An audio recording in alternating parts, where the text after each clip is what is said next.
আজকে আমরা bonding in metal কার্বনিলস পড়বো। বন্ডিং ইন মেটাল কার্বনিলস মানে দেখো আমরা আপাতত যেগুলো পড়েছিলাম এতদিন, সেগুলো হচ্ছে 18 ইলেকট্রন রুল পড়েছিলাম, যে বিভিন্ন মেটাল কার্বনিলে 18 ইলেকট্রন রুল পড়েছিলাম, তার ছোট ছোট কিছু অ্যাপ্লিকেশন পড়েছিলাম, মানে তার কম্পারেটিভ স্ট্রাকচার কিরকম ভাবে আমরা বার করব, বা মেটাল মেটাল বন্ড কিরকম ভাবে বার করব, বা 18 ইলেকট্রন রুলের অ্যাপ্লিকেশনের মাধ্যমে কটা সিও আছে এটা আমরা করেছি। আর সেখানে মনে করো ডাইমারাইজ হবে কিনা, অথবা কিভাবে সেটা স্টেবল হবে, এই সব ছোট ছোট জিনিসগুলো আমরা বার করেছি। আজ যেটা পড়বো সেটা হচ্ছে মেটাল কার্বনের পার্টিকুলার বন্ডিংটা কিরকম সেইটা বার করব, আর সেই বন্ডিং এর রেসপেক্টে অ্যাকচুয়ালি আমরা অ্যাপ্লিকেশন দেখব।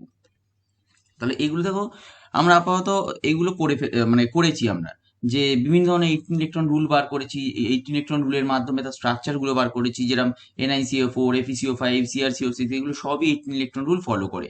যেরকম MnCO5 actually 18 electron rule follow করছে না বলে আমার ডাইমারাইজ হচ্ছে। তোমার CO9 আছে এখানে, CO2CO9 আছে, কারণ CO2CO9 ছাড়া আমাদের 18 ইলেকট্রন রুল ফর্ম করতে পারবে না। OH3CO12 আছে, IR 3CO IR4CO12 আছে। এগুলো সবই 18 ইলেকট্রন রুল ফলো করছে। আর যেখানে মনে করো 18 ইলেকট্রন রুল ফলো করে না, কিছু কিছু জায়গায় আমরা 16 ইলেকট্রন রুলও ফলো করতে পারি, যেরকম NiCO4 আছে, সেখানে 16 ইলেকট্রন রুল ফলো করে। কারণ কি, আমরা কি বলেছিলাম যে 18 ইলেকট্রন রুল বা 16 ইলেকট্রন এগুলো মেনলি গাইডেড বাই CFT। কারণ CFT-তে আমরা কি দেখতে পাচ্ছিলাম, যে কোনো একটা অক্টাহেড্রাল কমপ্লেক্স, অথবা বলতে পারো যে লো স্পিন অক্টাহেড্রাল কমপ্লেক্স, এগুলো কিন্তু 18 ইলেকট্রন রুল ফর্ম করতে বেশি পরিমাণে চাইবে। আর এটাই 18 ইলেকট্রন রুলের অ্যাপ্লিকেশন বলতে পারো। তার মানে কি আমার অন্য কোনো ইলেকট্রনে স্টেবল হবে না? অন্য কোনো ইলেকট্রনেও স্টেবল হতে পারে, মানে নাম্বার অফ ইলেকট্রন যদি 16 হয় সেখানেও স্টেবল হতে হবে, কিন্তু সেক্ষেত্রে কমপ্লেক্সটা তাহলে স্কোয়ার প্ল্যানার হতে হবে। কারণ স্কোয়ার প্ল্যানার কমপ্লেক্সে আমরা দেখেছিলাম যে হায়ার যে এনার্জেটিক অরবিটাল আছে সেটা অত্যন্ত আনস্টেবল, সেটা হাইলি আনস্টেবল। কারণ সে অনেক এনার্জেটিক্যালি অনেক ওপরে থাকে, তাই আনস্টেবল হয়। তাই সেখানে সে 18 ইলেকট্রন রুল ফলো না করে সে 16 ইলেকট্রন রুলও ফলো করতে পারে। তাই NiCO4 এর ক্ষেত্রে অ্যাকচুয়ালি 18 ইলেকট্রন রুল ফলো হয় না, সেক্ষেত্রে হয়তো আমার 16 ইলেকট্রনও ফলো হতে পারে। আচ্ছা, এখানে আরেকটা জিনিস আমরা বলেছিলাম যে কোনো কোনো জায়গায় দেখবে 17 ইলেকট্রন রুল ফলো হয়। 17 ইলেকট্রন টোটাল কন্ট্রিবিউশন 17 ইলেকট্রন দেখা যায়। যেরকম ধরো MnCO5 বা COCO4, এগুলোর ক্ষেত্রে কি হচ্ছে, এগুলোর ক্ষেত্রে আলটিমেটলি হচ্ছে এগুলো ডাইমারাইজ হচ্ছে। তাহলে ডাইমারাইজ হয়ে কি কি ফর্ম করছে, Mn2CO10 ফর্ম করছে, CO2CO8 ফর্ম করছে। আমি ওখানে ভুল করে CO2CO9 বলে ফেলেছিলাম, CO2CO8 ফর্ম করছে, অথবা Mn2CO10 ফর্ম করছে। তাহলে এগুলো ডাইমারাইজ হচ্ছে কেন? কারণ ডাইমারাইজ যদি হয় তাহলে কিন্তু 18 ইলেকট্রনই ফলো করে। এখানে একটা জিনিস আমি আগেও বলেছিলাম, এই জায়গাটা, যে VCO6 অ্যাকচুয়ালি 17 ইলেকট্রন ফর্ম করে। তাহলে VCO6 এর স্টেবিলিটি পায় অ্যাকচুয়ালি VCO6 মাইনাস হিসাবে। VCO6 মাইনাস মানে কি, Na plus VCO6 minus complete একটা আয়নিক স্ট্রাকচার হয়। কিন্তু VCO6 ডাইমারাইজ হয় না, কারণ যদি VCO6 ডাইমারাইজ হতো তাহলেও কিন্তু সে 18 ইলেকট্রন ফর্ম করতো। তাহলে VCO6 ডাইমারাইজ হয় না কেন?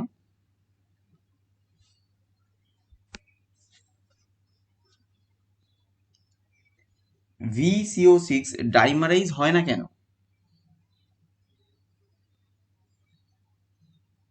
কোয়াড্রেশন নাম্বার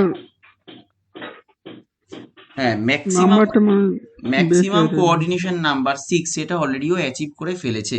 তাই ফার্দার যদি ও অ্যাকচুয়ালি V2CO12 ফর্ম করতে যায় তাহলে প্রবলেমটা কি হবে, তাহলে ভ্যানাডিয়ামের চারপাশে অ্যাকচুয়ালি 7খানা বন্ড হচ্ছে, তার মানে actually coordination number okay extend করতে হবে ফ্রম 6 to 7, যেটা কিনা হাইলি আনস্টেবল হয়ে যাচ্ছে। কিন্তু MnCO5 বা COCO4 এর ক্ষেত্রে সেই প্রবলেমটা হচ্ছে না, কারণ Mn2CO10 হলে ম্যাঙ্গানিজের কোঅর্ডিনেশন নাম্বার 5 to 6 হচ্ছে।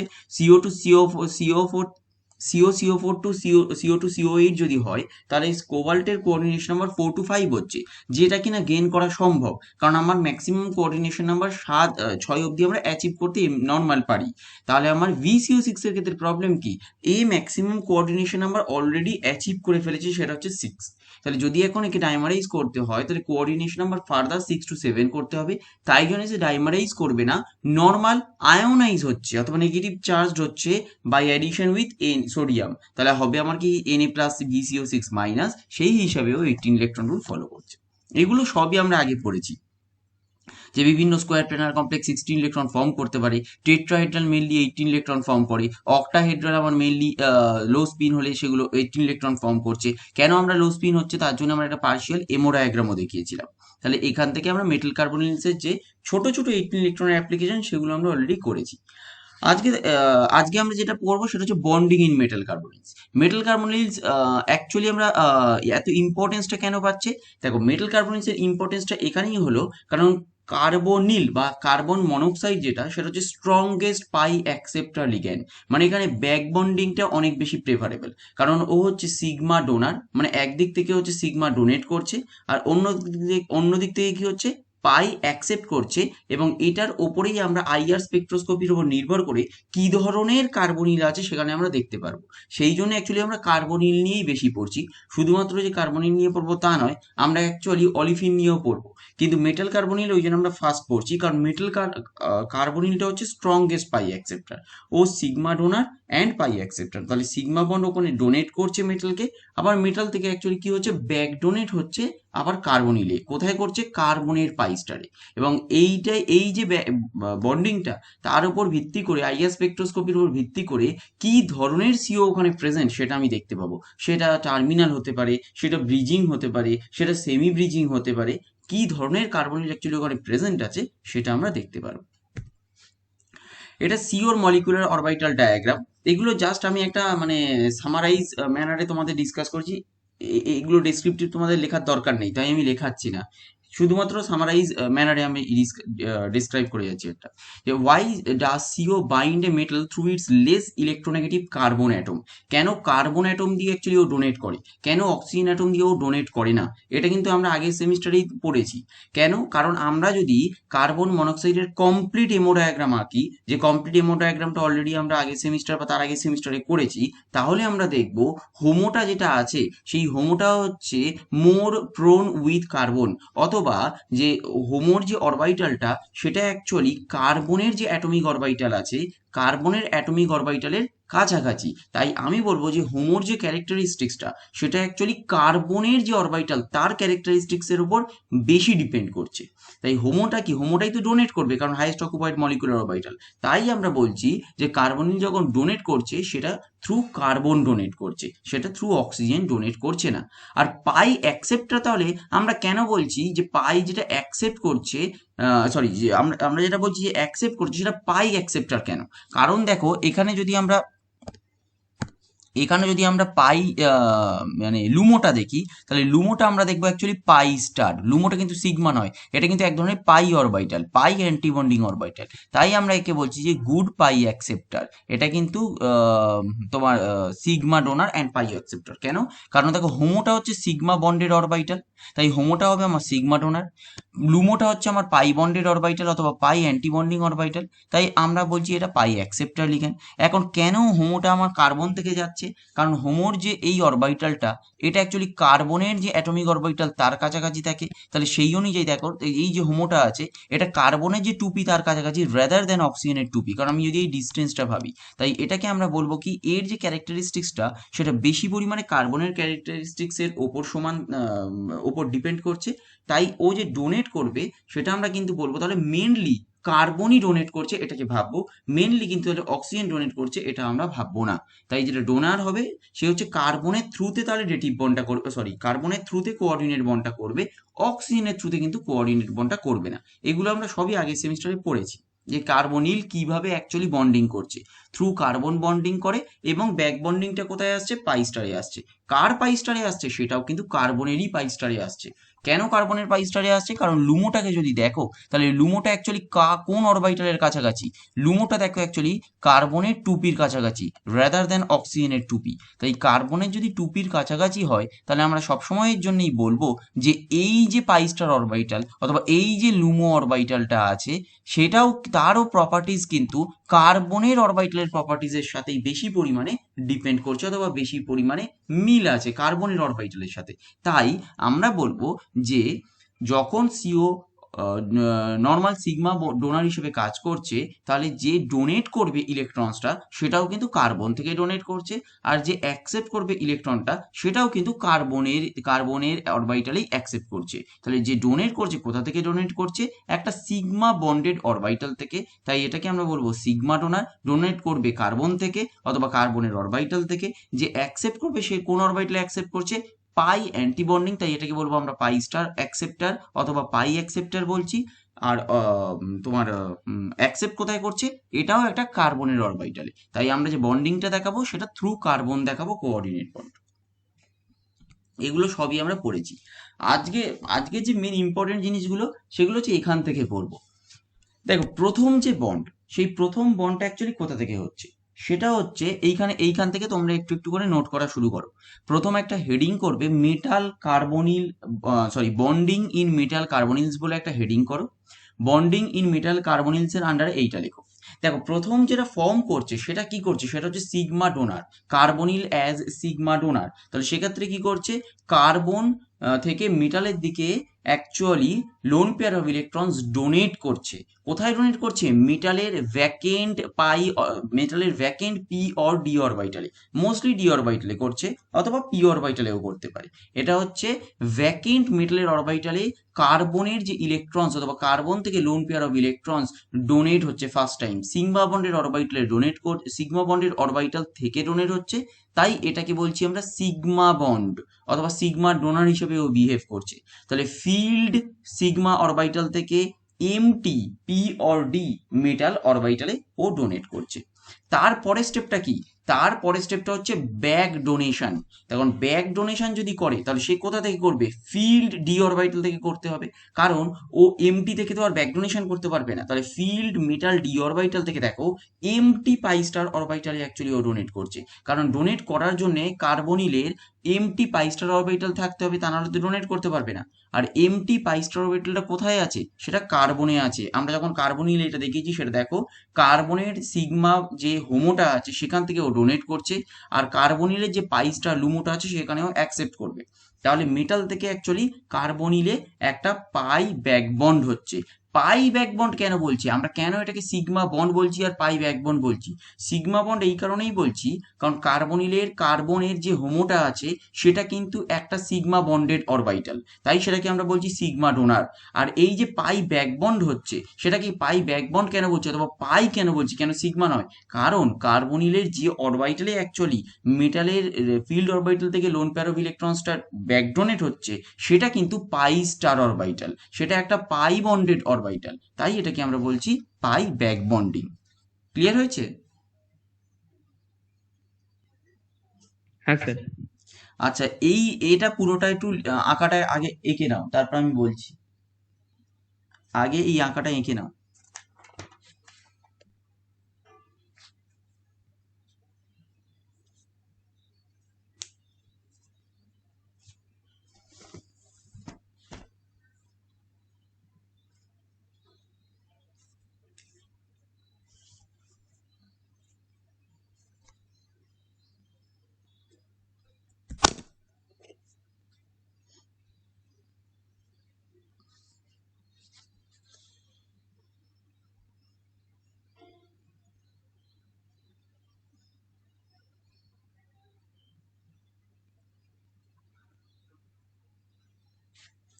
আঁকা হয়েছে?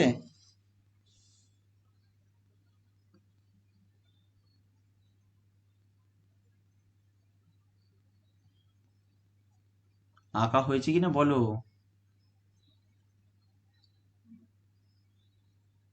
এক মিনিট স্যার, এক মিনিট। ঠিক আছে।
হয়ে গেছে স্যার।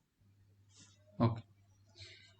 আচ্ছা, এইখানে দেখো, এইখানে লাস্ট যে লাইনটা লেখা আছে, এটা তোমাদের আগেও বলেছি যে counting the electrons helps to predict stability of metal কার্বনিলস।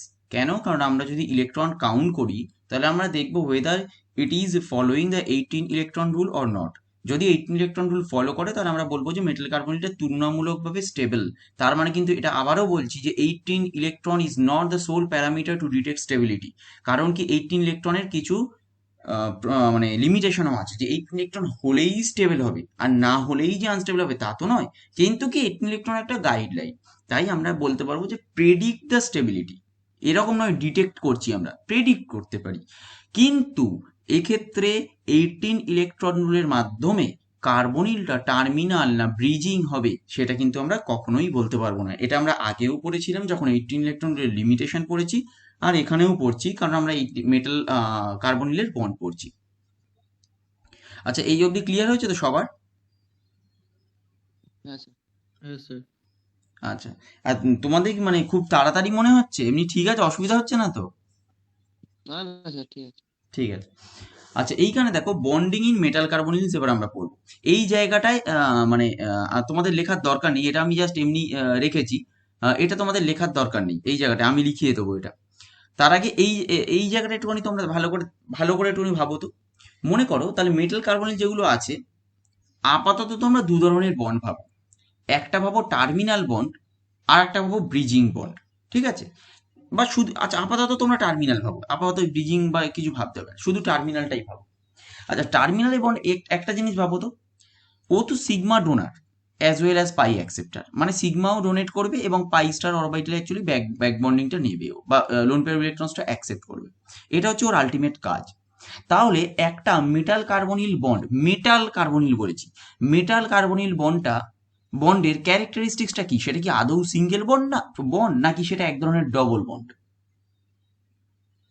Sir আরেকবার বলুন, বুঝতে পারলাম না। কার্বনিলের ক্যারেক্টারিস্টিক্স কি? কার্বনিলের ক্যারেক্টারিস্টিক্স হচ্ছে ও sigma donor as well as হচ্ছে ও পাই অ্যাকসেপ্টার। তার মানে কি ও সিগমা অরবিটাল থেকে ডোনেট করছে এবং পাই স্টার অরবিটালেও ব্যাক ডোনেট করছে। তাহলে একটা মেটাল কার্বনিল বন্ডের ক্যারেক্টারিস্টিক্সটা কি? সেটা কি আদৌ একটা সিগমা বন্ড নাকি সেটা এক ধরনের ডবল বন্ড? মানে এক ধরনের সিঙ্গেল বন্ড না এক ধরনের ডবল বন্ড? স্যার এক ধরনের ডবল বন্ড। এক ডবল ধরনের বন্ড ডাবল হবে। বন্ড, তাই না? কারণ মেটাল কার্বনিলটা যেটা হচ্ছে সেটা এক ধরনের ডবল বন্ড বলতে পারি। কারণ ফার্স্ট কি হচ্ছে, কার্বনিল থেকে ডোনেট করছে সিগমা বন্ডটা, আবার মেটাল থেকে কার্বনিলের উপর তো পাই ব্যাক ডোনেট হচ্ছে, তাহলে এক ধরনের মেটাল কার্বনিল যে বন্ডটা সেটা এক ধরনের ডবল বন্ড তো। হ্যাঁ স্যার। আচ্ছা, এবার বলো, মেটাল থেকে কার্বনিলের দিকে যত বেশি পরিমাণে পাই ব্যাক ডোনেট করবে, তত মেটাল কার্বনিল বন্ডটা স্ট্রং হবে না উইক হবে? মেটাল থেকে কার্বনিলের দিকে যত বেশি পরিমাণে পাই ব্যাক ডোনেট করবে, তাতে আলটিমেট মেটাল কার্বনিল বন্ডটা স্ট্রং হবে না উইক হবে? স্যার উইক হবে। কেন? কারণ স্যার মেটাল থেকে কার্বনে যেটা যাচ্ছে সেটা তো ওই পাই ক্যারেক্টার, মানে হুম বন্ডের। তো হুম বন্ডের পাই ক্যারেক্টার যদি ইনক্রিজ করে তাহলে তো সিগমা ক্যারেক্টার কমে যাচ্ছে। কেন? এটা আবার কি ধরনের জিনিস যে পাই ক্যারেক্টার যদি ইনক্রিজ করে সিগমা ক্যারেক্টার কমে যাচ্ছে? না মানে ওই দুটো তো মানে যদি ডবল বন্ড হিসাবেও দেখি আমি ওটা, হুম তাহলে পাই পাই ক্যারেক্টারটা মানে ওখানে বেড়ে যাচ্ছে। হ্যাঁ, পাই ক্যারেক্টার বাড়ছে তো অবশ্যই। যদি ডবল বন্ডটা বেশি পরিমাণে ফর্ম হয়, পাই ক্যারেক্টার বাড়বে। তার হ্যাঁ, এবার মেটালের সেই জন্য তো ইলেকট্রন বন্ড উইক ডেনসিটি হবে। কমে যাবে সেই জন্য কি? হ্যাঁ, বলছি মেটালের ইলেকট্রন ডেনসিটি কমে যাবে সেই কারণে মেটালের হতে পারে ইলেকট্রন কি? ডেন্সিটি অবশ্যই তো কমবে, যদি আমার পাই ব্যাক ডোনেট করে তাহলে মেটালের ইলেকট্রন ডেন্সিটি কমবে অবশ্যই। আমার প্রশ্নটা হচ্ছে কি, যে মেটাল, প্রথম তো কার্বনিল থেকে অ্যান্টি মেটালের বন্ডিং দিকে, হচ্ছে বলে মনে হয়। মেটাল থেকে কার্বনিলের অ্যান্টি বন্ডিংয়েই যাচ্ছে। এটাও একটা খুব ভালো পয়েন্ট, মেটাল থেকে কার্বনিলের বা কার্বনের অ্যান্টি বন্ডিংয়ে যাচ্ছে। তাতে মেটাল কার্বন বন্ডটার কি কোনো প্রবলেম হচ্ছে সেটা আগে ভাবো। তাতে হ্যাঁ, কিন্তু বন্ড একটু মেটাল, মানে কমে যাচ্ছে। না, তাতে মেটাল স্যার কার্বন বন্ডের কোনো বলছি প্রবলেম হচ্ছে তাহলে না। তাহলে প্রথম, মেটাল কার্বন বন্ডটা কি বেশি কোঅর্ডিনেট হয়ে যাবে না? একদমই নয়। যখন কার্বন থেকে মেটালের, প্রথম কার্বনের ফিল্ড অরবিটাল থেকে মেটালের ব্যাক এন্ড অরবিটালে আসছে, ক্লিয়ার হলো? এরপর মেটালের যে এক্সেস ইলেকট্রন ডেন্সিটিটা আছে সেটা কার্বনের পাই স্টারে যাচ্ছে। আচ্ছা, কার্বনের যখন পাই স্টারে যাচ্ছে, ক্ষতিটা কার? ক্ষতিটা কার হলো? মেটালের কি ক্ষতি হলো? না। না স্যার হয়নি। ক্ষতিটা কার হয়েছে? কার্বনের হয়েছে, কারণ কার্বনের অ্যান্টিবন্ড নিয়ে গেছে। হ্যাঁ, মেটালের তো কোনো ক্ষতি হয়নি। মেটাল পাই ব্যাক বন্ড করেছে, মেটালের কোনো ক্ষতি নয়। মেটাল যত পাই ব্যাক বন্ড করবে তত মেটাল কার্বনের বন্ডটা স্ট্রং হচ্ছে, কারণ তত পাই বন্ড ক্যারেক্টার বাড়ছে। তাহলে যত বেশি পাই ব্যাক বন্ডিং হচ্ছে তত মেটাল কার্বন অথবা মেটাল কার্বনিল বন্ড, এটার বন্ড স্ট্রেংথ ধীরে ধীরে বাড়বে, অথবা এটার তোমার বন্ড অর্ডার ধীরে ধীরে বাড়বে। তাই হবে তো? হ্যাঁ।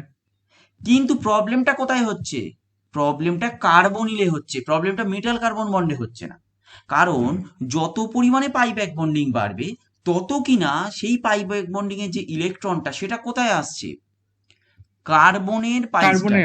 হ্যাঁ, কার্বনে কার্বনের যদি পাই স্টারে আসে তাহলে আলটিমেট বন্ড অর্ডারটা কার কমবে? কার্বনিলের কমবে, মেটাল কার্বনের কমবে না। বন্ড অর্ডারটা করবে কার্বনিলের। তাহলে এবার ভাবো যে যত পাই ব্যাক বন্ডিং বেশি হবে মেটাল কার্বনিল বন্ডটা তত বেশি স্ট্রং হবে। তাই হবে তো? হ্যাঁ। কিন্তু কার্বনিল বন্ডটা ধীরে ধীরে উইক হতে থাকবে। ক্লিয়ার হয়েছে কিনা দেখো, কার্বনিলের নিজস্ব বন্ড মানে কার্বন আর অক্সিজেনের মধ্যে যে বন্ড সেটা কিন্তু উইক হ্যাঁ, হবে। সেটা তাই উইক হবে হতে তো? থাকবে। কেন? হ্যাঁ, কারণ নাম্বার অফ ইলেকট্রনস পাই স্টারে বাড়ছে, মানে অ্যান্টি বন্ডিং এ বাড়ছে। অ্যান্টিবন্ডিং তাহলে হয়ে যাচ্ছে। বন্ড অর্ডার আমার কমবে। তাহলে স্ট্রেচিং ফ্রিকোয়েন্সি কি ডিটারমাইন করে? বা আইআর স্পেকট্রোস্কোপি থেকে অ্যাজ পার হুকস ল আমরা কি জেনেছিলাম যে স্ট্রেচিং ফ্রিকোয়েন্সি এটাকেই বলে যে যে বন্ডটা যত বেশি স্ট্রং হবে তার স্ট্রেচিং ফ্রিকোয়েন্সি তত বেশি হবে। তাই তো?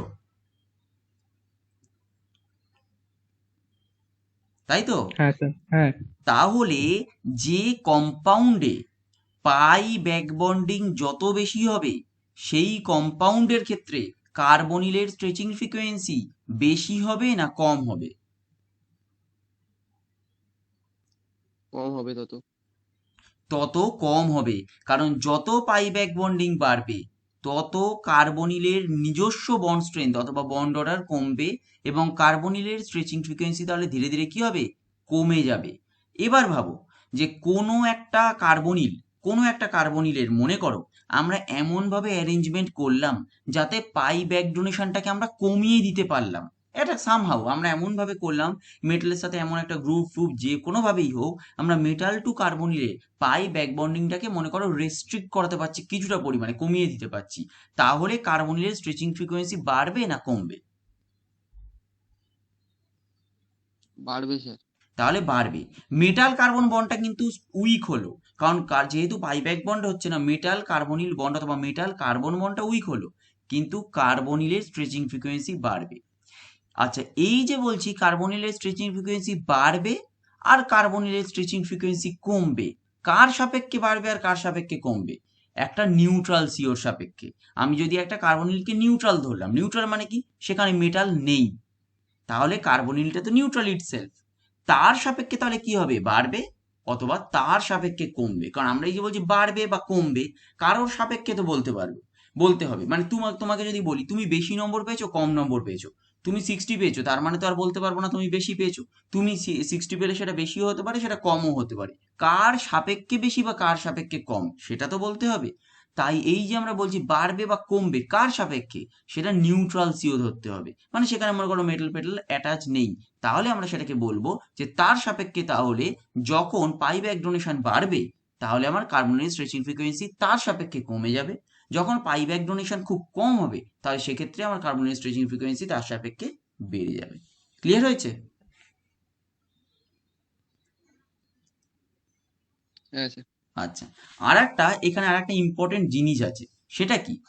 সেটা দেখো, এই কার্বনিল থেকে মেটালের দিকে যত সিগমা বন্ড বেশি হবে ততই কি মনে হচ্ছে না যে metal to carbonyl pi bond তত বেশি হবে?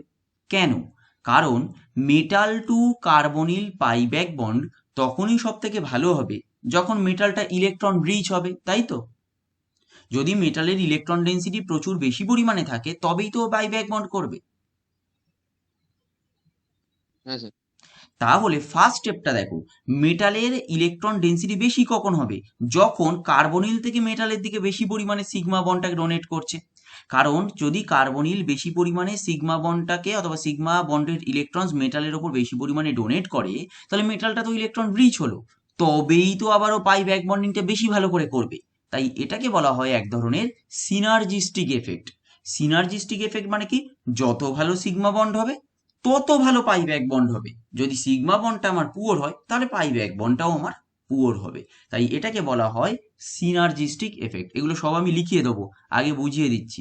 তাহলে সিনার্জিস্টিক এফেক্ট মানে কি, যে ভাইস ভার্সা, মানে একটা যদি বেশি হয় তাহলে অপরটাকেও বেশি করবে, একটা যদি কম হয় তাহলে অপরটাও কম হবে। এখানে সিগমা বন্ডেড ইলেকট্রন যদি বেশি পরিমাণে কার্বনিল থেকে মেটালের উপর ডোনেট করে, তাহলে মেটালটা বেশি পরিমাণে ইলেকট্রন রিচ হবে, অথবা মেটালের উপর ইলেকট্রন ডেন্সিটি তুলনামূলকভাবে বেশি পরিমাণে বাড়বে, তাই মেটালটা ধীরে ধীরে কার্বনিলের উপর বেশি পরিমাণে পাই ডোনেট করবে অথবা পাই ব্যাক ডোনেট করছে। কিন্তু যদি সিগমা ডোনারটা তুলনামূলকভাবে কার্বনিলের সিগমা ডোনেশনটা কম হয়, তাহলে মেটালের উপর কি হবে, ইলেকট্রন ডেন্সিটি কম হলো, তাহলে মেটালও পাই ব্যাক বন্ডিং অথবা পাই ব্যাক ডোনেশনটা কম পরিমাণে করবে। তাই এটাকে বলা হচ্ছে সিনার্জিস্টিক এফেক্ট। ক্লিয়ার হয়েছে? হ্যাঁ স্যার। আচ্ছা, এইবারে আমরা ওই আইআর স্পেকট্রোস্কোপির যে জিনিসটা সেটা তো পড়বো। তার আগে এবার তোমরা একটু লিখে নাও, যে আমি যে জিনিসগুলো বললাম ওটাই একটুখানি লিখে নেবে। বন্ডিং ইন মেটাল কার্বনিলস বলে তোমরা হেডিং করেছিলে, হেডিং করে এই অংশটা তোমরা এঁকেছিলে, এই এটা তোমার সিগমা ডোনার আর পাই অ্যাকসেপ্টার। আচ্ছা, তার নিচ থেকে একটু লিখবে, the bonding of CO to a metal, the bonding of CO মানে carbonyl to a metal, to a metal can be described as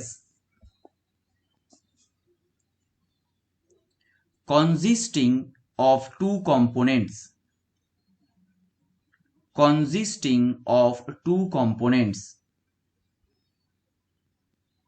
full stop. The first component is a 2 electron donation. The first component is a 2 electron donation,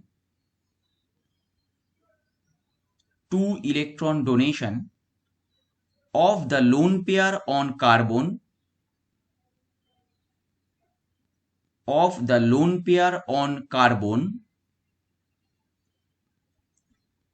ব্র্যাকেটের মধ্যে লিখবে coordination exclusively through the oxygen is extremely rare. Coordination exclusively through oxygen is extremely rare. Bracket close করে দাও, bracket close করো, into a vacant metal d orbital, full stop. Into a vacant metal d orbital, full stop. This electron donation makes the metal more electron rich. This electron donation makes the metal more electron rich, and in order to compensate on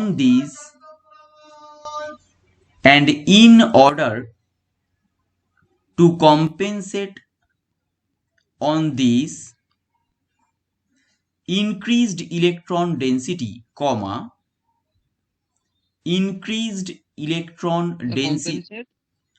compensate on this increased electron density,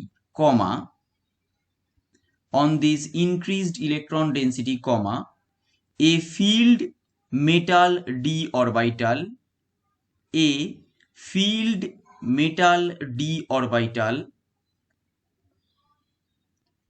can interact with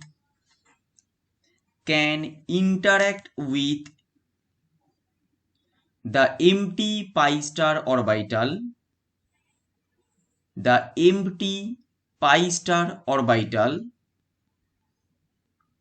on the carbonyl ligand on the carbonyl ligand to relieve itself. Sir can interact তারপর একটু বলবেন? হ্যাঁ বলছি, can interact with the empty pi star orbital, can interact with the empty pi star orbital on the carbonyl ligand, on the carbonyl ligand to relieve itself, to relieve itself, relieve করা মানে নিজেকে relieve করছে, অনেক electron density বেশি ছিল, relieve করছে নিজেকে, to relieve itself of the added electron density, of the added electron density, full stop. Full stop দিয়ে লিখবে this second component, this second component is called pi back bonding, is called pi back bonding or pi back donation, full stop, or pi back donation, full stop. আচ্ছা এখানে এক জায়গাটা একটা কমা দাও, নাহলে একটু কিরম লাগছে ওই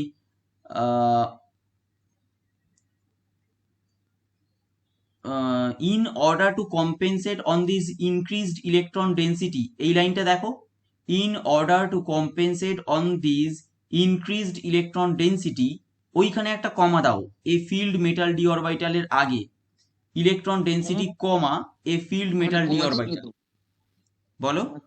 স্যার বলছি ওই বলেছেন কমা? কমা কমা দিয়েছিলাম। ও কমা বলেছিলাম আমি, আমার খেয়াল পড়ছে না ওই জন্য বললাম। স্যার ওই একটা আছে না ওই empty pi star orbital on carbonyl ligand to relieve itself, হ্যাঁ, ওর পরের লাইনটা একটু বলুন sir. empty pi star orbital on the carbonyl ligand to relieve itself of the added electron density, full stop, to relieve itself of the added electron density, full stop. These second component হ্যাঁ sir এবার ঠিক আছে, এবার ঠিক আছে। this second component is called pi back bonding or pi back donation, full pi stop. ঠিক আছে। আচ্ছা এবার একটু প্যারা করো, আচ্ছা প্যারা করতে হবে না, প্যারা করতে হবে না, ওর সাথেই লেখো, ওর সাথে লেখো these two components of this bonding, these, ওর সাথেই লিখবে these two components of this bonding are synergistic. আচ্ছা synergistic স্পেলিং হচ্ছে SYNERGISTIC, synergistic, SYNERGISTIC. These two components of this bonding are synergistic, full stop. Full stop দিয়ে লিখবে more the sigma donation, more the sigma donation by the carbonyl, comma, by the carbonyl, comma, stronger is the pi back bonding interaction, stronger is the pi back bonding interaction, full stop. Sir কার্বনিলের পর আরেকবার বলুন। More the sigma donation by the carbonyl, comma, stronger is the pi back bonding interaction, stronger is the pi back bonding interaction, pi back bonding interaction, full stop. Notice that although these involves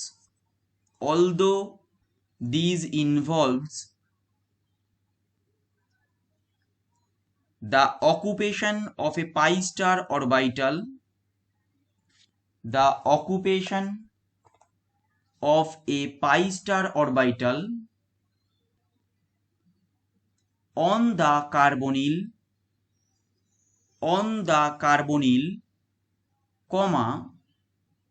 comma, it is still a bonding interaction, It is, অকুপেশনের পর although this involves the occupation of a pi star orbital on the carbonyl,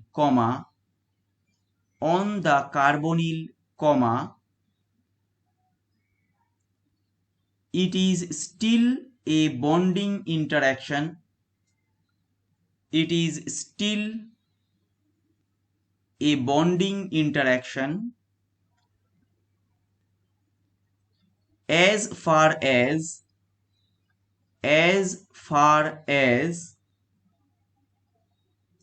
the metal center is concerned. The metal center is concerned. Full stop. Full stop দিয়ে লিখবে there is a fundamental similarity.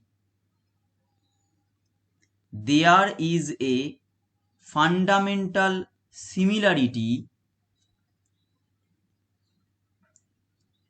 between the nature of carbonyl metal bonding, between the nature of carbonyl metal bonding and that of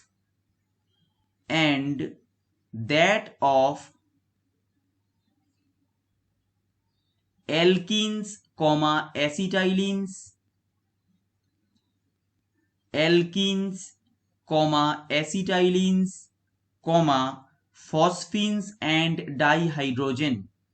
phosphines and dihydrogen. Full stop. Full stop দিয়ে লেখো these occupation of the pi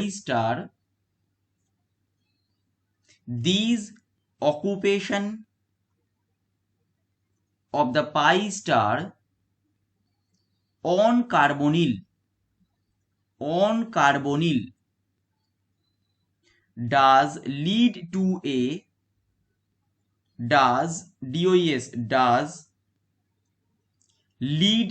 a decreased bond order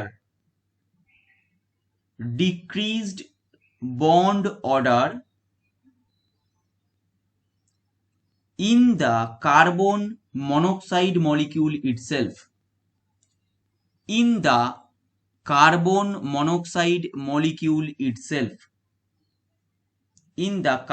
monoxide molecule itself. Full stop.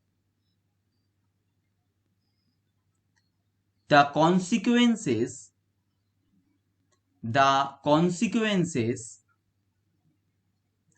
that we might expect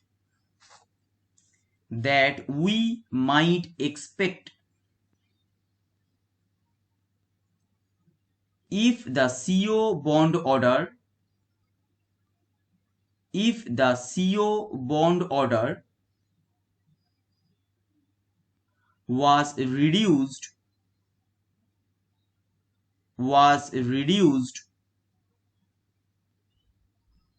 would be a lengthening of the CO bond.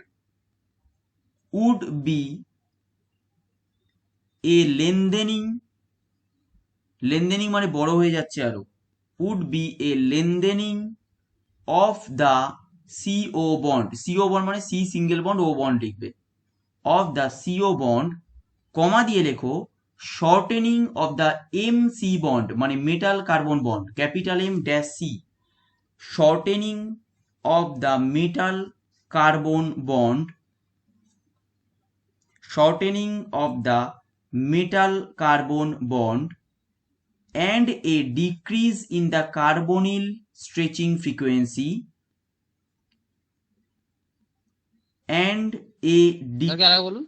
and a decrease in the carbonyl stretching frequency and a decrease in the carbonyl stretching frequency in the IR spectra. Full stop. In the IR spectra. Full stop. Full stop দিয়ে রেখো, as the electron density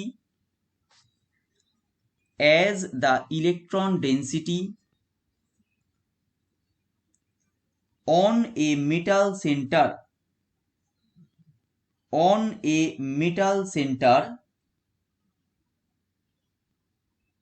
increases, comma, on a metal center increases, comma, more pi back bonding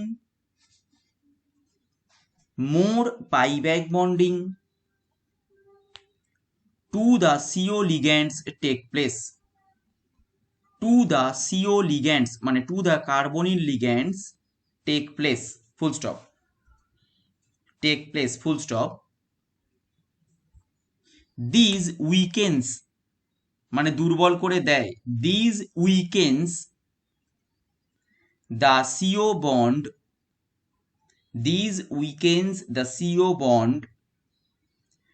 further by pumping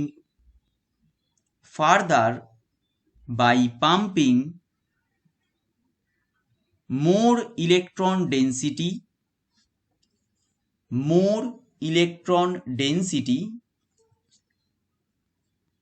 into the formally empty carbonyl pi star orbital, into the formally empty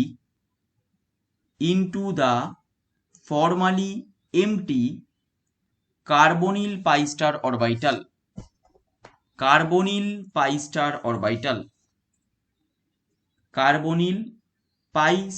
orbital.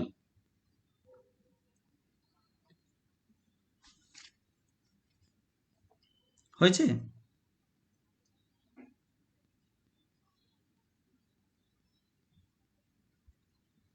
Clear হয়েছে?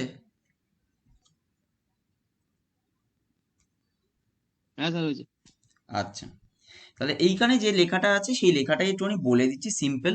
দেখো IR যেটা আছে, IR কি, infrared spectroscopy. IR এর মাধ্যমে আমরা যেটা বার করতে পারি সেটা হচ্ছে স্ট্রেচিং ফ্রিকোয়েন্সি বার করতে পারি।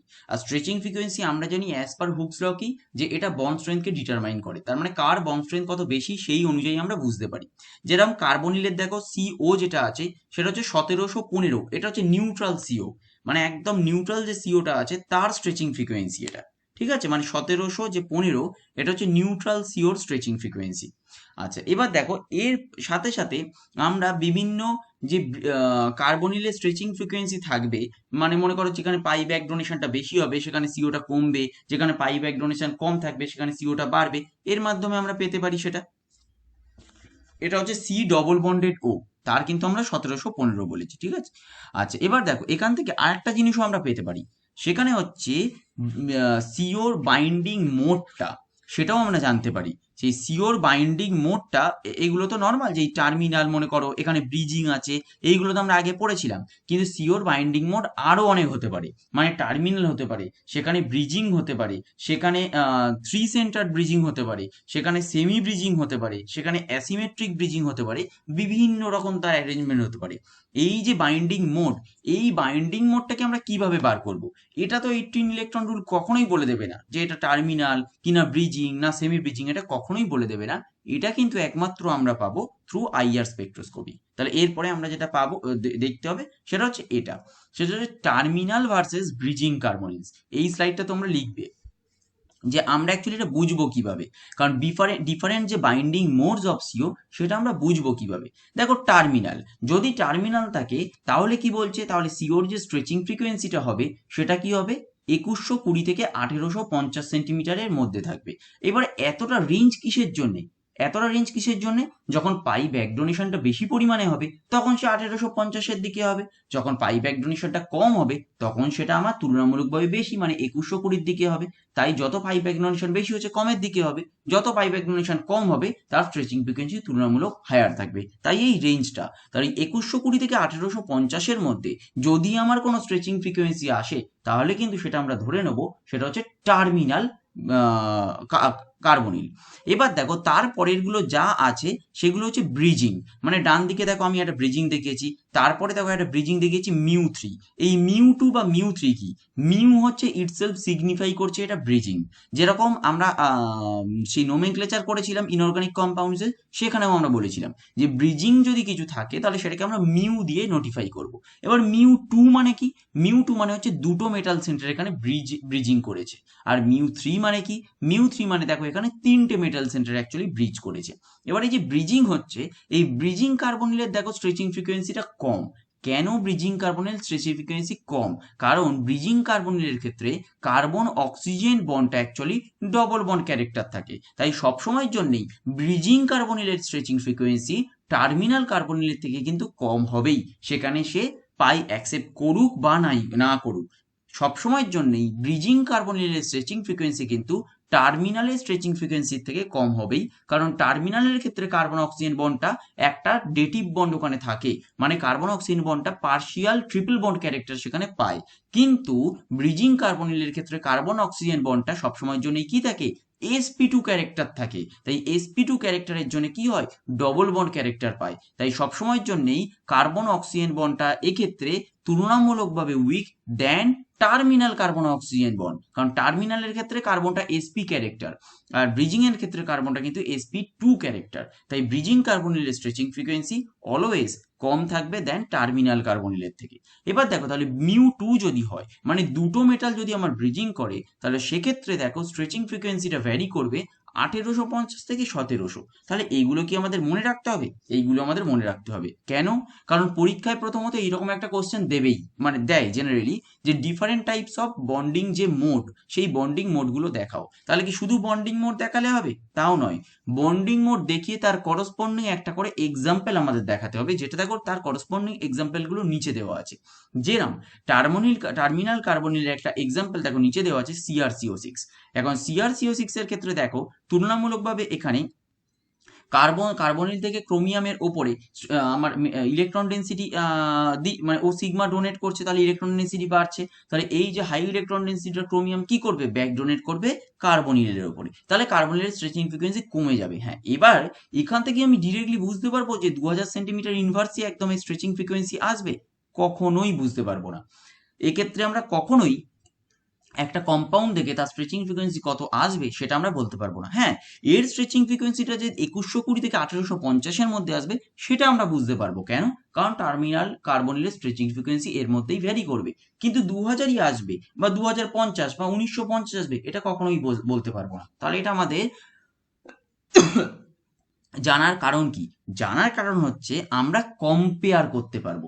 এখন CrCO6 কেউ বললো, আর একজন বললো CrCO5 2-, তাহলে আমি বলবো CrCO5 2- এর থেকে CrCO6 এর স্ট্রেচিং ফ্রিকোয়েন্সি বাড়বে না কমবে, এটা আমরা বলতে পারবো। কিন্তু একটা কম্পাউন্ড দেখেই তার স্ট্রেচিং ফ্রিকোয়েন্সি কত হবে সেটা আমরা বলতে পারবো না। তার স্ট্রেচিং ফ্রিকোয়েন্সি কত রিজিয়নের মধ্যে থাকবে সেটা আমরা বলতে পারবো, কিন্তু পার্টিকুলার ভ্যালু কত হবে সেটা বলতে পারবো না। আর মেনলি এটা করার কারণ কি? কম্প্যারিজন। আমরা কম্পেয়ার করতে পারবো, একটা কম্পাউন্ডের সাথে আরেকটা কম্পাউন্ডের স্ট্রেচিং ফ্রিকোয়েন্সি আমরা কম্পেয়ার করতে পারবো। কোন কার্বনিলটা স্ট্রেচিং ফ্রিকোয়েন্সি বেশি হবে, কোন কার্বনিলটা স্ট্রেচিং ফ্রিকোয়েন্সি কম হবে, কোন কার্বনিলটা কম্পারেটিভলি স্ট্রং বন্ড থাকবে, কোন কার্বনিলটাতে কম্পারেটিভলি উইক বন্ড থাকবে, বন্ড স্ট্রেংথ কম থাকবে, এগুলো বার করতে পারবো। এর তারপরেটা দেখো μ2 ব্রিজিং, বা দুটো মেটালের সাথে যে ব্রিজিং আছে তার স্ট্রেচিং ফ্রিকোয়েন্সিটা ভ্যারি করছে কোথায়? 1850 থেকে 1700। তার করসপন্ডিং দেখো একটা এক্সাম্পল আমরা দেখেছি, যেটা হচ্ছে Fe2CO9, যার আমরা বন্ডিংও পড়েছিলাম। Fe2CO9 এর দেখো অ্যাকচুয়ালি স্ট্রেচিং ফ্রিকোয়েন্সিটা দুটো দেওয়া আছে, একটা আছে 2018 আর একটা আছে 1826। এবার তোমরা বলো দুটো স্ট্রেচিং ফ্রিকোয়েন্সি এখানে কেন? দুটো স্ট্রেচিং ফ্রিকোয়েন্সি দেওয়া আছে Fe2CO9 এর ক্ষেত্রে, দুটো স্ট্রেচিং ফ্রিকোয়েন্সি ওই এখানে কেন দেওয়া টার্মিনালে আছে? একদম ঠিক, টার্মিনালের জন্য একটা স্ট্রেচিং ফ্রিকোয়েন্সি আমরা পাবো, সেটা কোথা থেকে পাবো? 2120 থেকে 1850 মধ্যে, যেটা এখানে দেখা যাচ্ছে 2018 আসছে। আর একটা কি? আর একটা হচ্ছে আমার ব্রিজিং আছে, টু সেন্টার ব্রিজিং আছে, মানে μ2 ব্রিজিং আছে, তাহলে তার স্ট্রেচিং ফ্রিকোয়েন্সিটা আমরা পাওয়া উচিত 1850 থেকে 1700 মধ্যে, এবং আমরা এখানে পাচ্ছি 1826। তাই খুব একটা মানে খুব ভালো জিনিস বা থাম্ব রুল ধরো। থাম্ব রুল মানে কি? যদি আমরা একটাই স্ট্রেচিং ফ্রিকোয়েন্সি পাই, তাহলে সবসময়ের জন্য মনে রাখবে যে কার্বনিলটা তার মানে এক ধরনেরই, সেটা টার্মিনাল হতে পারে, সেটা ব্রিজিং হতে পারে, যাই হোক সেটা কিন্তু এক ধরনের। কিন্তু আমরা যদি দুটো স্ট্রেচিং ফ্রিকোয়েন্সি পাই তাহলে সবসময়ের জন্য মনে রাখবে কার্বনিলটা তার মানে আমার টু টাইপস, মানে দু ধরনের। সেটা টার্মিনাল হতে পারে, সেটা মিউ টু ব্রিজিং হতে পারে, সেটা মিউ টু হতে পারে, মিউ থ্রি হতে পারে, সেটা মিউ থ্রি হতে পারে, টার্মিনাল হতে পারে। কিন্তু দু ধরনের যদি আমরা স্ট্রেচিং ফ্রিকোয়েন্সি পাই তাহলে টু টাইপস কার্বনিল আছে ওখানে, সেটা কিন্তু অবশ্যই ধরে নিতে হবে। এরপর দেখো আমরা বলছি মিউ থ্রি ব্রিজিং। এবার মিউ থ্রি যদি ব্রিজিং হয় তাহলে কার্বনিলের বন্ড অর্ডারটা sp2 থাকলেও সেটা আরো কমে যাবে। কেন? কারণ কার্বন থেকে ইলেকট্রন ডেন্সিটি যেটা অক্সিজেনের দিকে যাচ্ছিল সেটা কিছুটা হলেও মেটালের দিকে যাবে, তাই তার স্ট্রেচিং ফ্রিকোয়েন্সি দেখো মিউ টু ব্রিজিং এর স্ট্রেচিং ফ্রিকোয়েন্সির থেকে আরো কম। সেটা ভ্যারি করছে কোথায়? 1730 থেকে 1620। আমি আবার বললাম, different types of bonding mode যখন তোমায় বলবে তার করসপন্ডিং কিন্তু একটা করে এক্সাম্পল আমায় অবশ্যই দিতে হবে। এবার আমি মানে এবার যেটা বলা সেটা হচ্ছে এই জায়গাটায় তোমরা একটা হেডিং করো বন্ডিং মোডস অফ কার্বনিল। এই জায়গায় হেডিংটা করো bonding modes of carbonyl. Bonding modes of carbonyl heading করে এই স্লাইডটা পুরোটা লেখো। বন্ডিং মোডস অফ সিও বা বন্ডিং মোডস অফ কার্বনিল করে এই এটা পুরোটা লিখবে, পুরো মানে এই স্লাইডে যেটা আছে পুরোটা লিখবে। এগুলো সবই হচ্ছে নিউ সিও।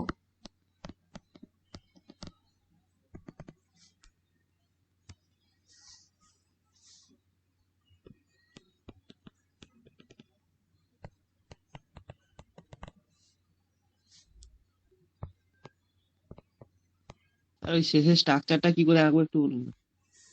শেষের স্ট্রাকচারটা না আঁকলেও হবে, কারণ মিউ থ্রি তো তোমাদের দেবে না। মিউ থ্রি না আঁকলেও হবে, অসুবিধা নেই। আচ্ছা। আর যেরকম আছে সেটা ওরকম ভাবেই তো আঁকতে হবে। আমি মানে কিভাবে আঁকবো আমি কি করে বলে দেবো? মানে তুমি কি বলতে আমি বুঝতে পারলাম না। দেখো এইখানে যে অ্যারেঞ্জমেন্টটা আছে একদম মানে মানে স্যার কিরকম জড়ানো মতন আছে কোনটা আচ্ছা আচ্ছা কত বুঝতে মতন পারি। থাকবে সেটা জড়ানো মতো বলতে মানে কি, চাইছিলাম। দেখো এই আয়রনটা, দেখো আয়রনটা একটা টেট্রাহেড্রাল অ্যারেঞ্জমেন্ট আছে। ঠিক করে যদি দেখো আয়রনটা দেখো টেট্রাহেড্রাল অ্যারেঞ্জমেন্ট আছে, এই এফি, এই এফি, এই এফি, এই এফি। তুমি নর্মাল একটা কিউব করো, কিউব করে নাও আগে ফার্স্ট। একটা কিউব করো, এই যে এইখানে দেখো একটা কিউব করা আছে। এই কিউবটা করার পরে এই ওপরের যে এই যে কোণটা আছে এটা আয়রন দাও, আর টেট্রাহেড্রাল অ্যারেঞ্জমেন্টের জন্য তিনটে আয়রন পিছনে দাও, তাহলে এটা টেট্রাহেড্রাল অ্যারেঞ্জমেন্ট এলো। এবার দেখো নর্মাল, তারপরে এফির সাথে এটা সিও করেছে এগুলো। আর এই যে সিও যেটা দেখিয়েছে না, এই যে মিউ থ্রি সিও, সেটা কি করেছে? এই তিনটে আয়রনের সাথে একটা সিওর বন্ড দেখিয়েছে। বুঝতে পেরেছো?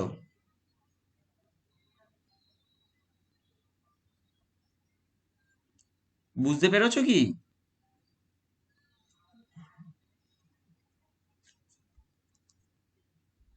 হ্যাঁ অ- যদি অসুবিধা হয় তাহলে বলো, আমি আবার বলবো, অসুবিধা নেই।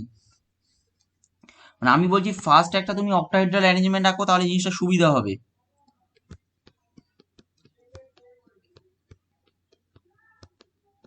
এইরকম আগে একটা অ্যারেঞ্জমেন্ট এঁকে নাও, তাহলে দেখবে জিনিসটা একদম সুবিধা হবে। তারপর আমি কি বলছি, এইখানে, এখানে, এখানে আর এখানে চারটে আয়রন এঁকে নাও। এই চারটে আয়রন যদি এঁকে এঁকে নাও তাহলে দেখো আমার একটা টেট্রাহেড্রাল অ্যারেঞ্জমেন্ট এলো। এরপর আমি এখানে কি বলা হয়েছে, এইখানে একটা সিও দাও। এই সিওটার সাথে বন্ড কোথায় হচ্ছে? এই এই এই তিনটে আয়রনের হয়েছে, পাশের তিনটে আয়রনের। আর বাকি যেগুলো আছে এখানে একটা সিও পড়বে, এখানে একটা সিও পড়বে, এখানে একটা সিও পড়বে।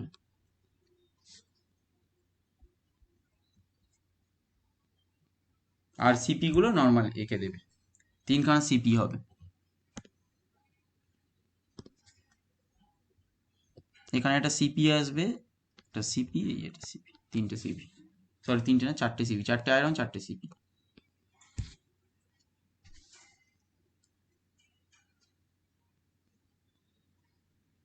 হয়েছে? এক মিনিট স্যার, লাস্ট স্ট্রাকচারটা আঁকছি। হ্যাঁ, আমি এই স্ট্রাকচারটা যেটা এঁকেছিলাম সেটাকে আমি ইরেজ করলাম।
হ্যাঁ স্যার হয়েছে। আচ্ছা,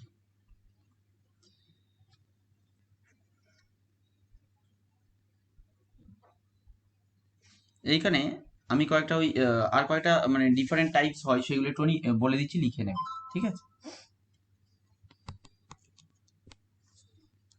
আগে আমি লিখে নিই, তারপর তোমরা লিখো, পুরোটা আগে লিখে নিই তার।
এইটা লিখে নাও এবারে।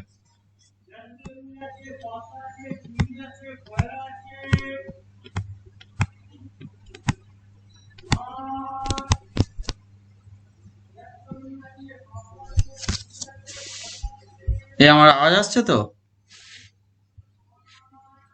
হ্যাঁ স্যার আওয়াজ। ঠিক আছে, এই বাকি এই মোডগুলো একটু লিখে নাও। পরের দুটো দেখবে আমরা স্ট্রেচিং ফ্রিকোয়েন্সি দিইনি। স্ট্রেচিং ফ্রিকোয়েন্সি দিইনি মানে অ্যাকচুয়ালি কি, এটা একটা থিওরিটিক্যাল অ্যাপ্রোচ, এটা অত ভালোভাবে পাওয়া যায়নি, ওই জন্য আমাদের এখানে স্ট্রেচিং ফ্রিকোয়েন্সি কোনো প্রয়োজন নেই এটার।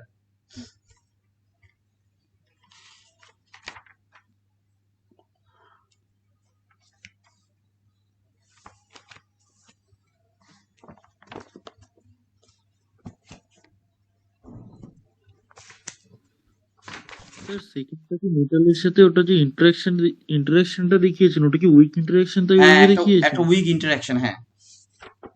ওটা একটা মানে সি ট্রিপল টার্মিনাল কার্বনিলের সাথে একটা উইক ইন্টারাকশন আছে।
স্যার ওই ভিভি যেটা আছে ভ্যানাডিয়াম যে বন্ডটা, হুম, বলো। ওটা একদিকে একটা সিও কি কম আছে নাকি? না, ওটা ওরকমই আছে। দাঁড়াও একটু ও, দাঁড়াও। আর ওই এক মিনিট, লাস্টে এক বন্ড মিনিট। লাইনটা কত তো বোঝা যাচ্ছে না। না, ওইখানে ওইখানে একটা সিও করে দাও, ওটা একটা সিও কমই আছে আমার মনে হচ্ছে, ওটা আমার কাছে লেখাটা ভুলই আছে মনে হচ্ছে, ওটা একদিকে সিও করে দাও, একটা অসুবিধা নেই। হ্যাঁ, বন্ড লেন্থটা হচ্ছে বন্ড যেটা, লাইনটা কত বোঝা হ্যাঁ যাচ্ছে না বলে মানে দিচ্ছি এখানে। বলে দিচ্ছি, যেটা একটা পার্শিয়াল বন্ড আছে, মানে পার্শিয়াল বন্ড মানে ডটের যে বন্ডটা আছে ওটা হচ্ছে 2.40 অ্যাংস্ট্রম। আর যেটা নর্মাল সিঙ্গেল বন্ড মানে ভিসি, যেটা নর্মাল সিঙ্গেল বন্ড আছে ওটা হচ্ছে 1.98 অ্যাংস্ট্রম। ডটেড বন্ডটা হচ্ছে 2.40 অ্যাংস্ট্রম।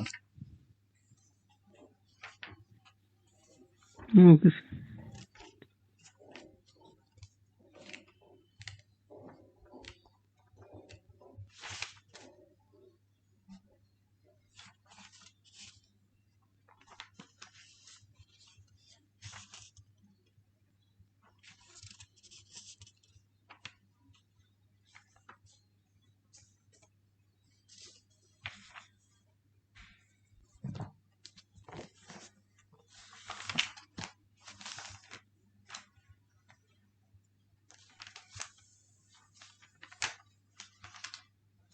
হয়ে গেলে বলো, হ্যাঁ।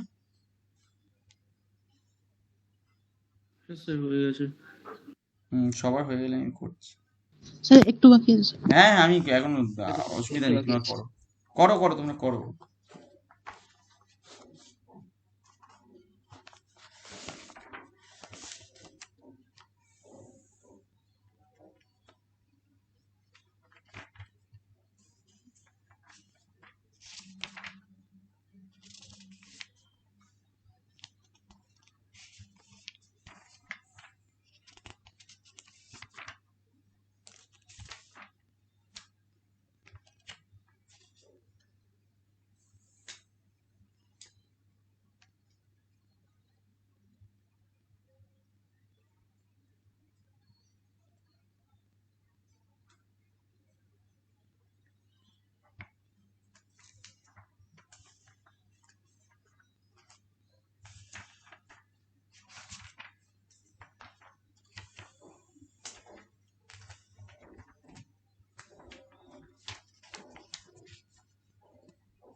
তোমাদের আর কেউ এলো নাকি?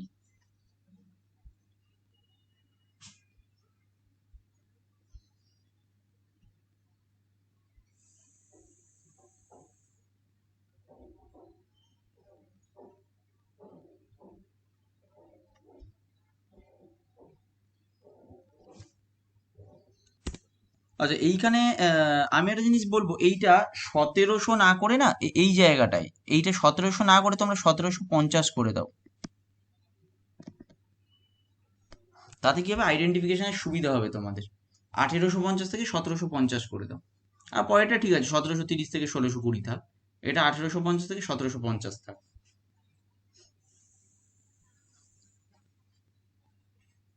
ঠিক আছে। হ্যাঁ স্যার। আচ্ছা, এবার দেখো এইখানে কিছু কিছু এক্সাম্পল আছে। আর এই জিনিসগুলো আপাতত তোমাদের মানে এই স্লাইডে থাক, তোমাদের আমি আলাদাভাবে নোট করাচ্ছি না, কারণ আমি তো এটা দেবো, মানে তোমাদের এই পুরো ম্যাটেরিয়ালটা দিয়ে দেবো। আর এটা আর একটা কারণে বলছি তোমাদের আপাতত নোট করাচ্ছি না, কারণ আমি এই জিনিসগুলো লেখাবো, কোশ্চেন অ্যান্সার হিসেবে লেখাবো। এটা শুধুমাত্র একটু বোঝানোর জন্য বলছি। দেখো দেখো একদম এতে আমরা ফ্রি সিওটা কত লিখেছি, 2143 লিখেছি, দেখেছো?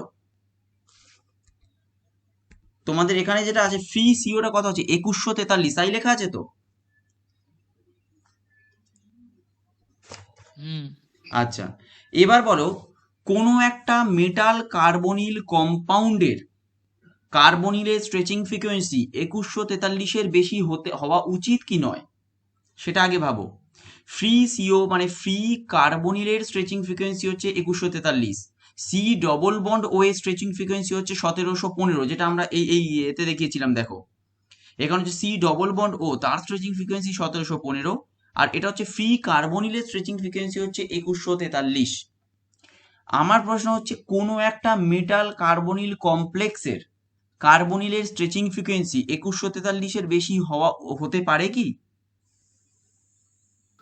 স্যার মেটাল কার্বনিল ক্ষেত্রে তো স্ট্রেচিং ফ্রিকোয়েন্সিটা কমে যায়।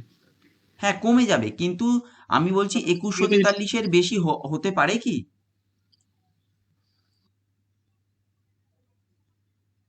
হওয়া তো উচিত না না মনে স্যার। হচ্ছে 2120 তো টার্মিনাল। হ্যাঁ, 2120 তো টার্মিনালের জন্য আমরা বলছি, আমি ওই প্যারামিটারটা না দেখেই বলছি। তোমরা নর্মাল ভাবো, অ্যাজ পার অ্যাপ্রোচ 2143-এর বেশি হওয়া উচিত নয়। কেন? কারণ ফ্রি সিওতে দেখো, ফ্রি সিওতে কার্বনের ওপর কোনো পাই স্টার অরবিটালে ইলেকট্রন তো আসছে না, কারণ ফ্রি সিওতে কোনো পাই ব্যাক বন্ডিং নেই। আর পাই ব্যাক বন্ডিং হলে তবেই তো স্ট্রেচিং ফ্রিকোয়েন্সি কমবে। তাই ফ্রি সিও যে স্ট্রেচিং ফ্রিকোয়েন্সিটা দিচ্ছে, তার মানে ওটা হচ্ছে ম্যাক্স। বুঝতে পেরেছো?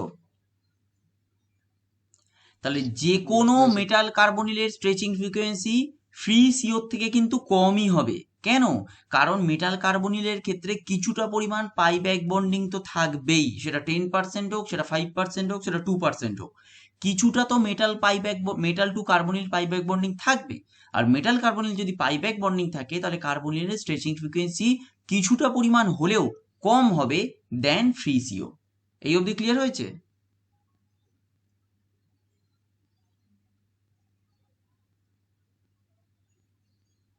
হ্যাঁ স্যার। আচ্ছা, এইবার দেখো এরপরে দেখো আমরা কি বলেছি। দেখো NiCO4 নিকেল কার্বনিল যেটা আছে, টেট্রা কার্বনিল, সেখানে দেখো স্ট্রেচিং ফ্রিকোয়েন্সি আছে 2057। তার পরেরটা দেখো তো কি আছে, নিকেল কার্বনিলের কোনো কম্প্যারিজন আমরা তো এখানে নেই, কিন্তু তার পরেরটা দেখো CO মাইনাস আছে, তার সাথে CO2 CO8 আছে, এটার একটা কম্প্যারিজন আছে। দেখো CO মাইনাসের ক্ষেত্রে দেখো স্ট্রেচিং ফ্রিকোয়েন্সি যেগুলো দেওয়া আছে, এগুলো কিন্তু সবই কার্বনিলের স্ট্রেচিং ফ্রিকোয়েন্সি, এটা অন্য কারণ নয়। CO মাইনাসের ক্ষেত্রে স্ট্রেচিং ফ্রিকোয়েন্সি হচ্ছে 1890। CO2 CO8 এর ক্ষেত্রে স্ট্রেচিং ফ্রিকোয়েন্সি দেওয়া আছে 2044। এটা ব্যাখ্যা করতে পারবে? এটা এক্সপ্লেন করো দেখি। CO মাইনাসের ক্ষেত্রে স্ট্রেচিং ফ্রিকোয়েন্সি হচ্ছে 1890, CO2 CO8 এর ক্ষেত্রে স্ট্রেচিং ফ্রিকোয়েন্সি হচ্ছে 2044। পারবে?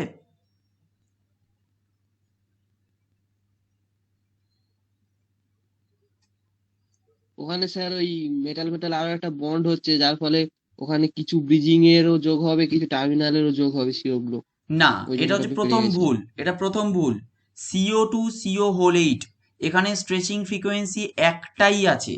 এখানে স্ট্রেচিং ফ্রিকোয়েন্সি যদি একটাই থাকে তাহলে আমি ধরে নেব এটা সবগুলোই টার্মিনালের, এখানে কোনো ব্রিজিং নেই, কারণ ওয়ান টাইপ ধরে নেব। আর ওয়ান টাইপ এবং এটা পড়ছে কোন রিজিয়ানে? টার্মিনাল রিজিয়ানে। তাই আমি ধরে নেব এখানে সবগুলোই টার্মিনাল। এটা হচ্ছে প্রথম ভুল হয়ে গেল। দেখো এবার হচ্ছে ব্যাপারটা আমাদের যে হ্যাঁ, আমার যে প্রশ্নটা টার্মিনাল। আমার যে প্রশ্নটা সেটা হলো এটার ক্ষেত্রে 1890 আর এটার ক্ষেত্রে 2044 কেন?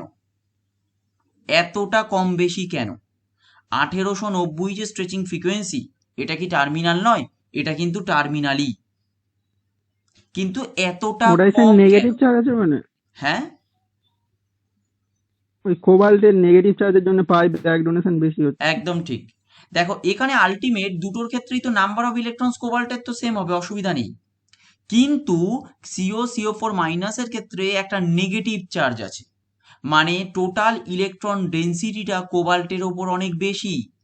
তাই পাই ব্যাক ডোনেশন, কোবাল্ট টু কার্বনিলের যে পাই ব্যাক ডোনেশন, সেটা তুলনামূলকভাবে অনেক বেশি হবে রেদার দেন CO2 CO8।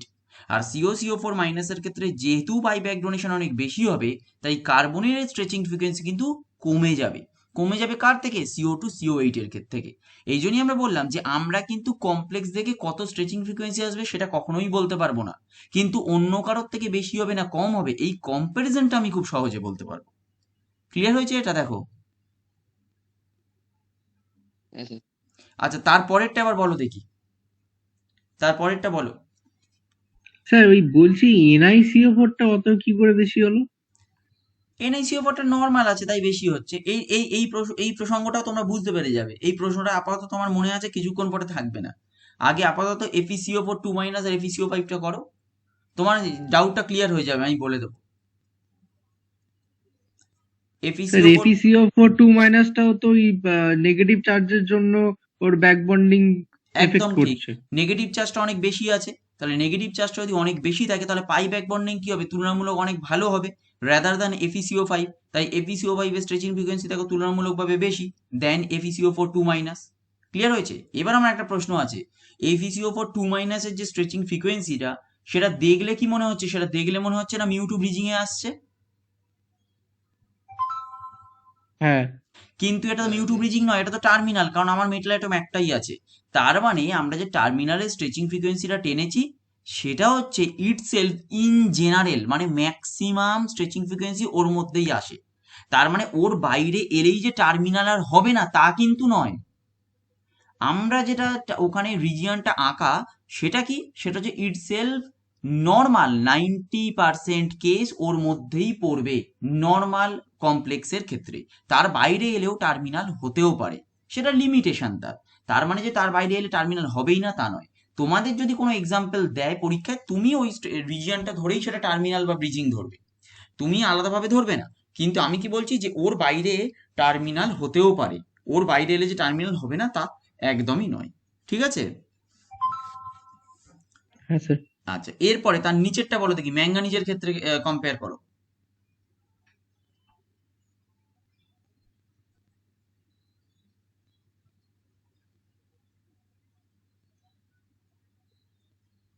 এখানেও তো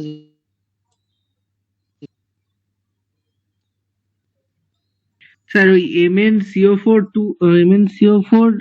3 মাইনাসের ক্ষেত্রে হুম, দুটো টাইপের CO আছে, মানে একটা ব্রিজড আছে একটা টার্মিনাল আছে।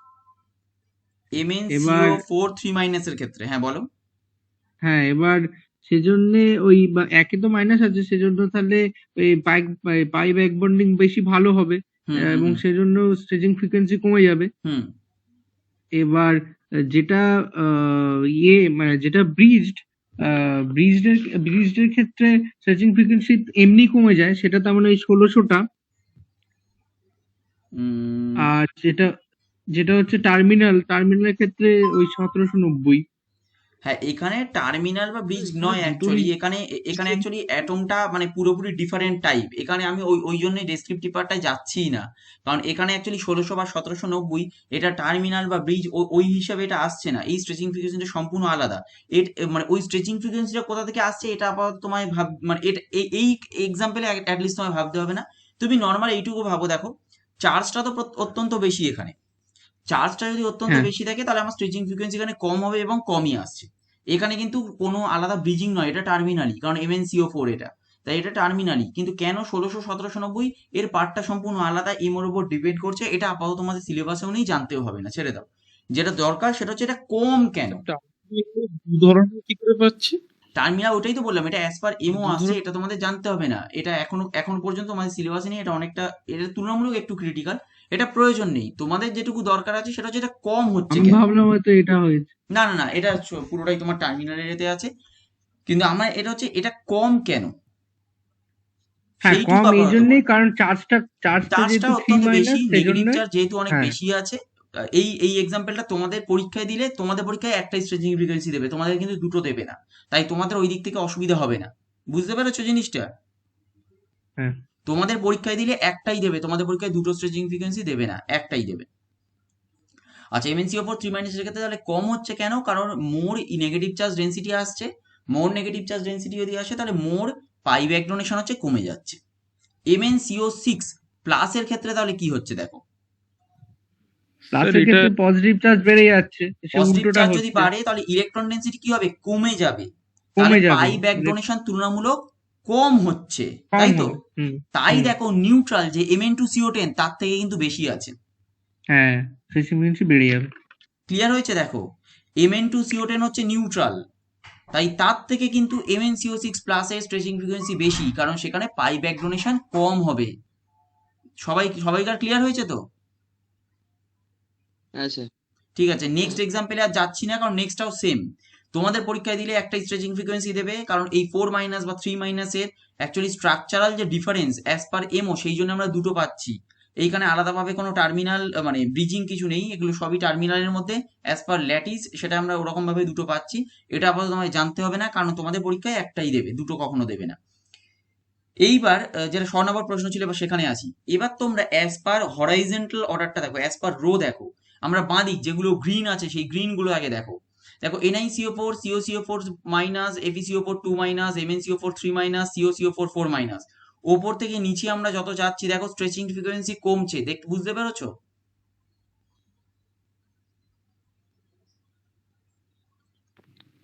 হুম হ্যাঁ, এবার কারণটা বলো, ওপর থেকে যখন আমরা নিচে যাচ্ছি স্ট্রেচিং ফ্রিকোয়েন্সি ধীরে ধীরে কমছে, কারণটা বলো দেখি।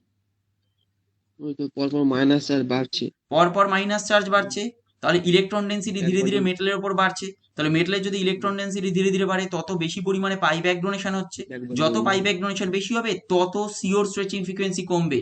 আমরা যদি বলি মেটাল কার্বনের স্ট্রেচিং ফ্রিকোয়েন্সি বাড়বে না কমবে, সেটা কি হবে বলো তো? মেটাল কার্বন স্ট্রেচিং ফ্রিকোয়েন্সি বাড়বে না কমবে? বাড়বে মেটাল কার্বন বাড়বে স্ট্রেচিং বাড়বে ফ্রিকোয়েন্সি কিন্তু বাড়বে, কারণ যত নেগেটিভ চার্জ বাড়বে তত কিন্তু মেটাল কার্বন বন্ডটা স্ট্রং হচ্ছে, কারণ পাই ব্যাক ডোনেশন বেশি হচ্ছে। কিন্তু কার্বনিলের স্ট্রেচিং ফ্রিকোয়েন্সি তত ধীরে ধীরে কমছে। এবার 6 নম্বর ডাউটটা ক্লিয়ার হয়েছে? দেখো কেন NiCO4 এরটা অত বেশি। কিন্তু স্যার তা বলে ফ্রি সিওর থেকে বেশি? কোথায় ফ্রি সিওর থেকে বেশি হচ্ছে? এই তো 2057 আর, ও আচ্ছা আচ্ছা 2143 আছে না? হ্যাঁ ঠিক আছে ঠিক আছে। ফ্রি সিওর থেকে তো সবসময় কম হচ্ছে ওটা। ও আমি ভেবেছি ওটা বেশি, ঠিক আছে ঠিক আছে। আচ্ছা, এবার মিডলটা দেখো, মাঝখানের অর্ডারটা দেখো।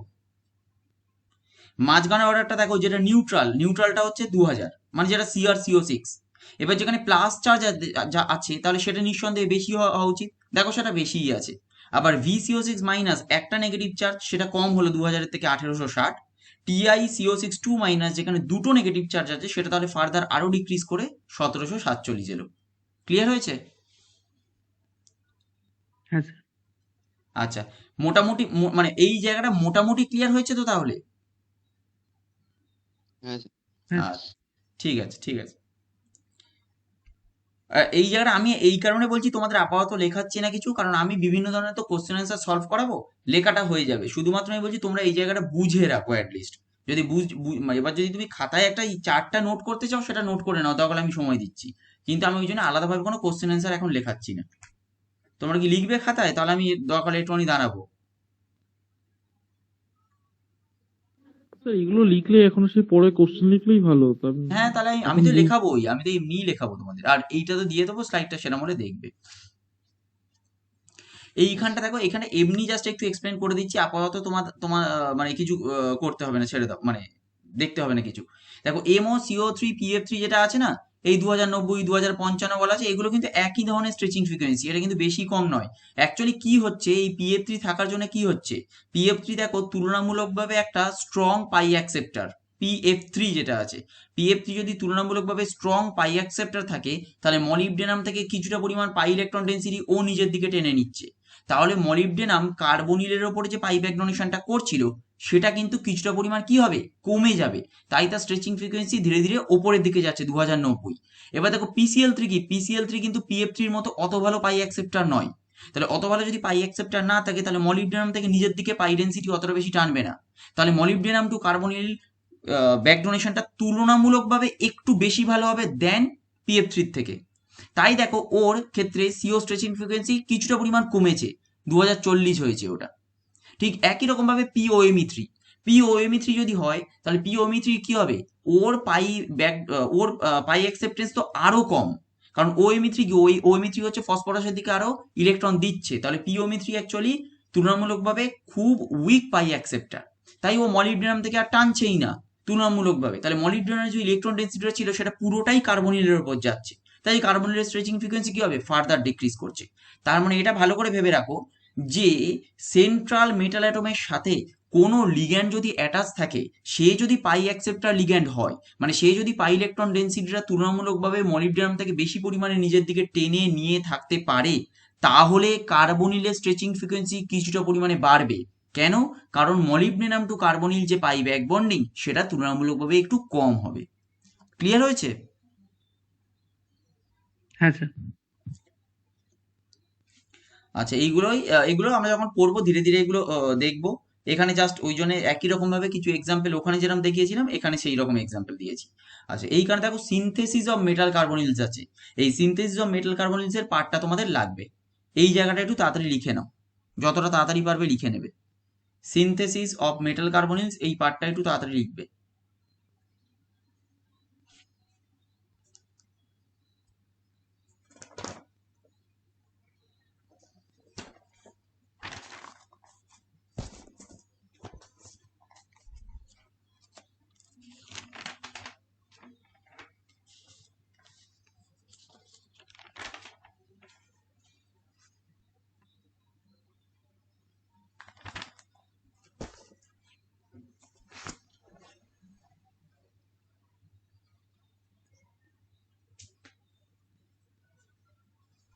আচ্ছা, হয়ে গেলে একটু বলবে। আচ্ছা, এখানে কিছু রিয়াকশনস অফ মেটাল কার্বনিলস আছে, এটা একটু লিখে নাও। রিয়াকশনস অফ মেটাল কার্বনিলস বলে লেখো।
এই পুরোটা লেখা হয়েছে তো?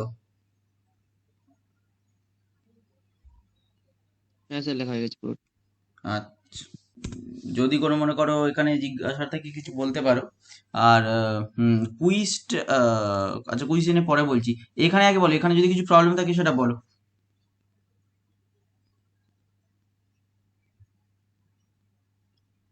মোটামুটি বুঝতে পেরেছো আজকের ক্লাসটা, মানে ডিফারেন্ট বন্ডিং মোডস অফ আচ্ছা। সিও, তার জন্য স্ট্রেচিং ফ্রিকোয়েন্সির কি চেঞ্জ হচ্ছে, এবং টার্মিনাল ব্রিজিং এদের যে স্ট্রেচিং ফ্রিকোয়েন্সি সেটা কি রকম, এইটুকু আপাতত আজকে হয়েছে। আজকে যে বিশাল ভাস্ট প্রচুর জিনিস পড়া হয়েছে তা নয়। স্যার বোঝা আজ এই অবধি রইল।